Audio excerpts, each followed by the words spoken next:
Whenever God speaks, it is going to mean our lives have to change. In order for us to interact with God, to know Him and experience Him, there are going to be major changes in our lives. If you come into contact and you meet the living God, there's no way you can stay the same. If you're the same person you were yesterday, last month, the month before, the year before, and you know the Lord, you're not walking with Him. Because there's no way you can walk with Jesus and stay the same.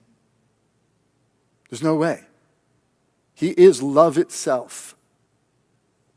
He is life itself. He is light.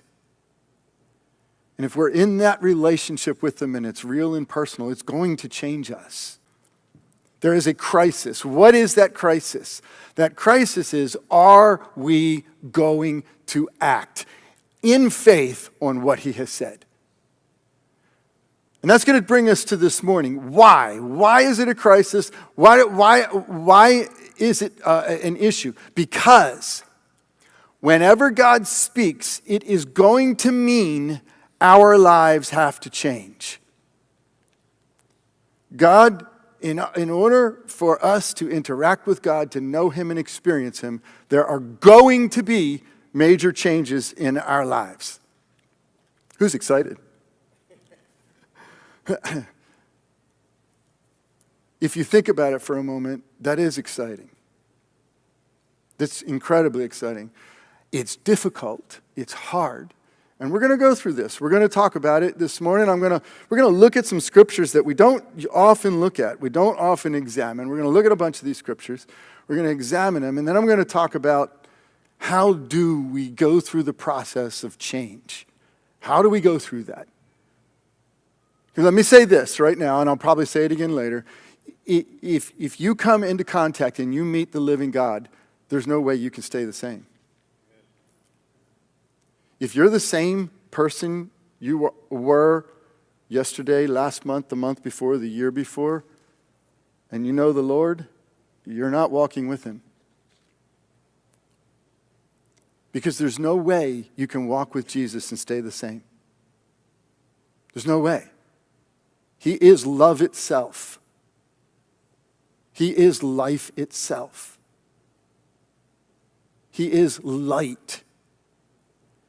And if we're in that relationship with Him and it's real and personal, it's going to change us. We're going to be different. We're going to become life and love and light to others. How many actually want to be that? Because that's what you were created to be. All right, so here's the thing. When we do this, when we make these changes, when we're transformed, we actually experience God Himself. We actually experience Him moving and living, breathing through us into the lives of others. We went over to the jail this morning. There's a group of us that went over, and my goodness, it was an amazing moment as God just gave us grace. Just gave us grace, and to see the Holy Spirit touching these ladies as the word was going out. To see lives that are hearing the gospel, saying, I want to follow that Jesus. I want to follow that Jesus. That's why He calls us to change. So we have a mistaken belief. Number one, God demands nothing from us, right? It's just a free gift. Anybody ever heard this? It's just a free gift. Just take the gift and you go to heaven. God doesn't want anything. I actually had somebody tell me one time, God just wants 1 hour a week. Really told me this. God just wants 1 hour a week. Of course, they haven't come here to church, but anyway. Really? The Lord of the universe who got up on a cross and died? There are other people who say this. They say, well, God, God demands a lot. You know what? That's a mistake as well. You know what actually God demands? Everything. Everything. Everything. And we don't talk about that a lot. Because it sounds like a lot, but it is. I'm going to look at some scriptures that when I went through, I hadn't realized how much this was in the Gospels. So we're going to go through them and see how much, many of these are repeats, but the impact of when I'm going through and reading them over and over and over, I was sitting there going, Lord, this is over and over and over, and we don't really discuss this. This started in Matthew chapter 10. He says, whoever loves father or mother more than me is not worthy of me. Whoever loves son or daughter more than me is not worthy of me. Wow. What wouldn't you do for your closest family members? How much do you love them? Would you lay your life down for your family members? I know some of us in some of our families don't have very good relationships, and I'm sorry for that. I truly am. But some of us have close relationships, and we wouldn't think twice about laying our life down, immediately jumping out there for those that we love. And Jesus says, he's not saying that that's wrong. He says, that's good, you should.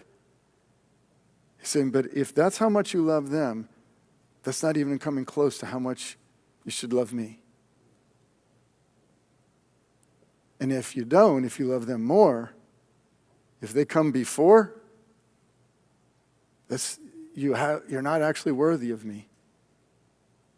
That's not the gospel we normally hear, is it?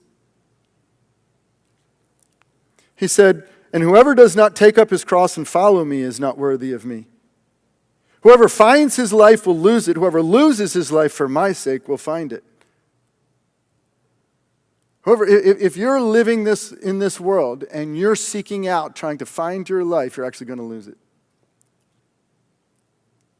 But if you're living in this world and you're losing your life to Jesus, guess what? You're actually going to find it. You're actually going to find it.